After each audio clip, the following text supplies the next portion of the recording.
You know what? I'm going to get back to that.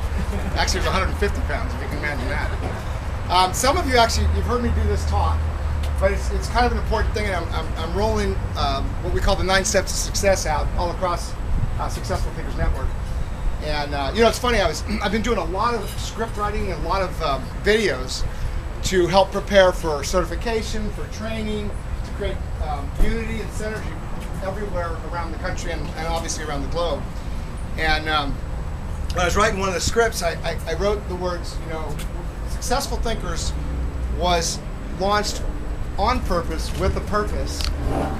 And then I was having a conversation with Jim Freeman the other day, and he didn't hear me say it that way. He heard me say on purpose for a purpose. And really, all three actually come together, and it makes sense, because it was launched on purpose with a purpose for a purpose.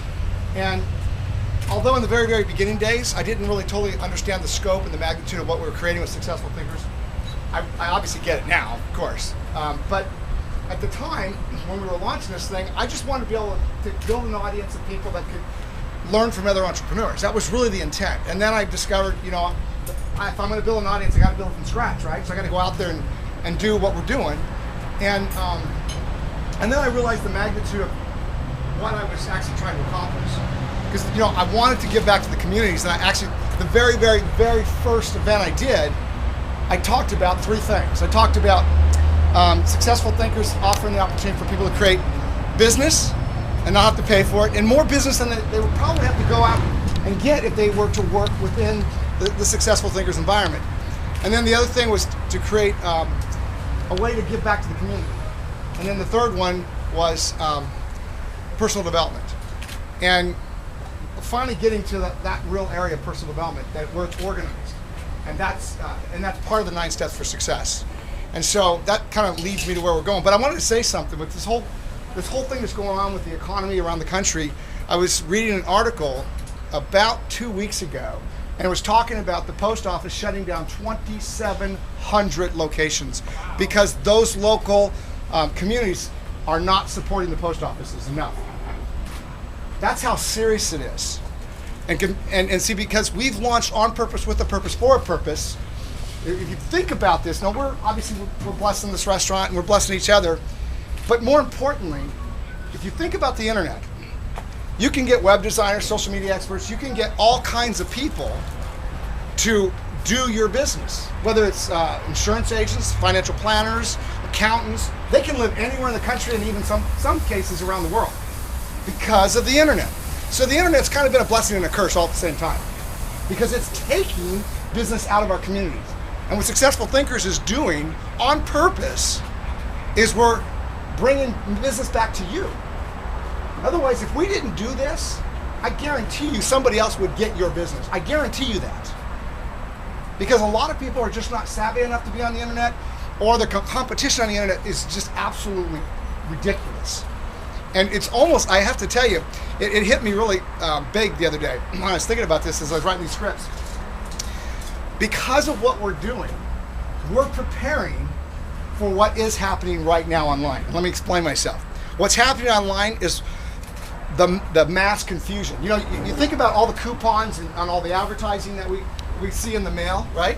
And the billboards and newspaper advertising, all that kind of stuff. It was just a plethora of stuff that was being sent to us, right? Whether it's on the billboards or in our mailbox or in the newspapers and so forth. And really, people become numb to advertising, right?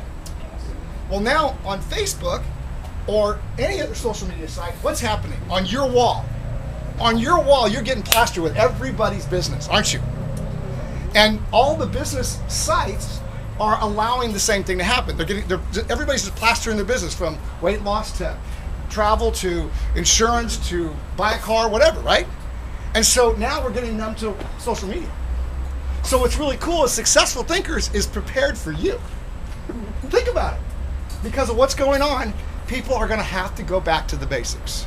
They don't have a choice. In the early days, when people that were really out there in the forefront of the internet and everything, they had it made because nobody else was doing it. But now, truly, you have everybody that's learning how to use social media, learning how to use SEO, and learning all the different, how to develop lead capture pages, all those tools, right?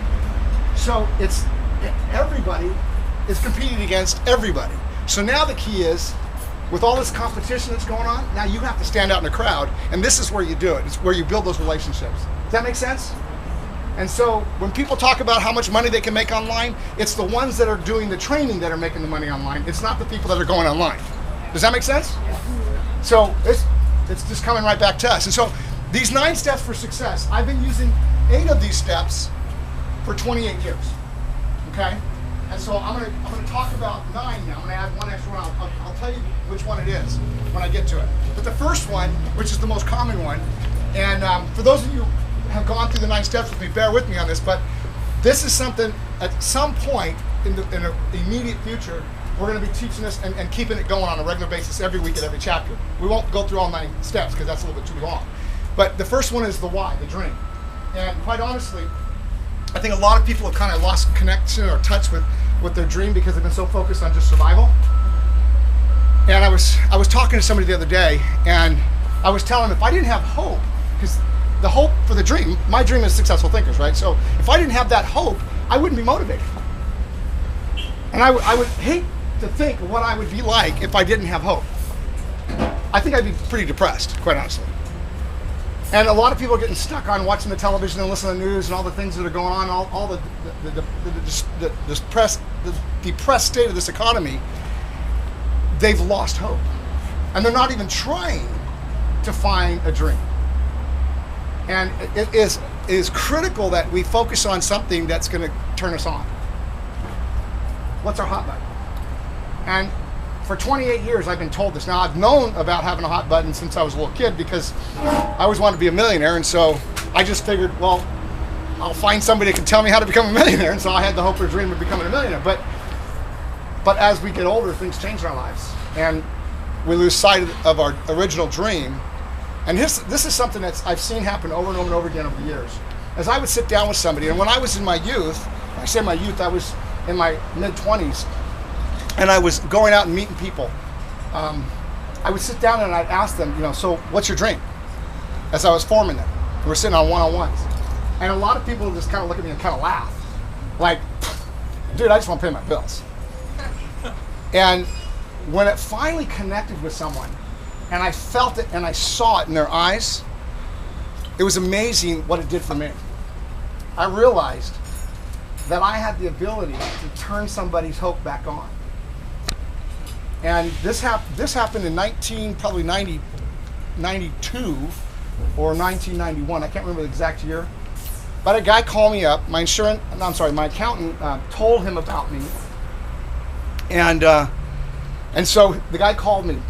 And I said, well, who told you? Who gave you my phone number? Because it was unlisted. And he said, well, your accountant is my accountant. And I've known your accountant for 10 years. And at that point, I'd known him probably about 7 years. And he'd watched me go from completely bankrupt to making over $1 million a year at that time.